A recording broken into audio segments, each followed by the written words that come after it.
Surprise, surprise, surprise. Yeah, I just want you to know they had to put me on the show because it's Black History Month. That's what it's cool, it's cool. How we feeling? We good? Enjoying the show so far? Yeah? Awesome. I live in Baltimore. I'm assuming everybody here lives in Baltimore. Yeah? Ooh, okay. Don't be so excited, I guess. I'm not from here, but I like telling people I live here because it makes me feel tough. You know? I'm not tough. My hands are very soft. But what I like to do is, like, the further I am from here, the more sauce I put on where I live, you know? Like, if I'm in D.C., I live in Baltimore, right? But I had to do a show in Joplin, Missouri, and I was like, I'm from Baltimore, you feel me? Like, I was scared. I had to intimidate them somehow. It's fun. I like Baltimore. Baltimore's a great place. I'm glad you all are here, though. I've been home all day, like, just talking to my cat. So this is way better. Like, I work from home. I hate that shit. It's terrible. What, talking to your cat all day? No. That sounds great. Oh. You don't know me, brother. My cat's like, I think my owner's racist. No, man, I'm glad I'm here. I don't know. I like working from home, but I don't like that we have this training that we have to take, no matter if you go in or not. We take the same training. Right now, the training is what to do if there's an active shooter in the workplace. Yeah, exactly. I don't go into the workplace, you know? So, like, if there's an active shooter in the workplace and we're in a meeting, I'm just going to close my laptop.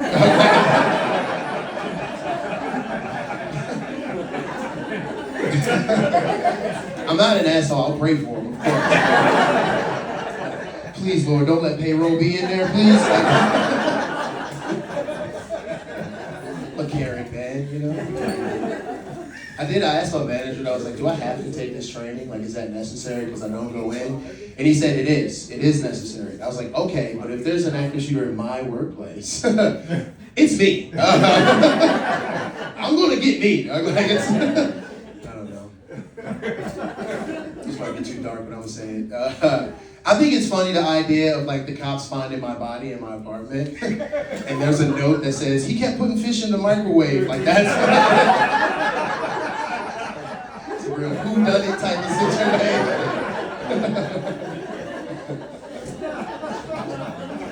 All right, so not too dark. This is good. Cozy.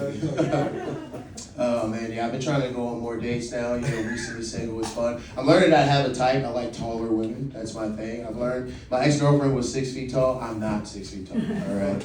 When I introduced her to my buddy, he was like, "How does it feel to be the little spoon?" I was like, "Hey, yo, I've never felt safer in my life. Actually, I want to do this forever now." We save so much time cutting through alleyways because it's, you know, it's like 12 foot of human, you know what I mean? That's a lot, two people together, you know? I'm just saying, you don't know what it's like until your girlfriend kisses you on the forehead, you know? It's love, you know? You cuddle up, you're the little spoon, you roll over, titty right there. It's like perfect. That's pretty nice, you know? Me and my buddy give each other shit all the time, but he's my guy. His name's Bryce. I've known him for like 20 years, love this guy. He likes to ask me this question, you know, he likes to ask me what would I do if I could go back in time. Weird question to ask a black guy, but of course him, you know, he says, I would kill baby Hitler, which is trash, you know. I'm like, you could just say slavery, right? Lie, even if you don't mean it, lie to me, you know, I don't mind. I don't know. If I could go back in time, I would introduce crack to the first settlers. That's what I would do. I think that would be really funny, you know? Because I feel like you can't take over a country and battle an addiction at the same time. You know what I mean? Like, no one has on their vision board, step 1, find crack. Step 2, manifest destiny. I don't think that's how that works. Just imagine them scurrying across the plains. That's awesome, you know? Stealing copper from the tents or the teepees. Please, sir, may I have some rock? I'll trade you these furs. I shall fillet thee. You know, I think that's the equivalent to something big. I don't know. He's a big history fan, you know, that's cool. When he says history, he means World War II. Personally, I've never had a white guy tell me they love history and then bring up Harlem Renaissance. You know what I mean?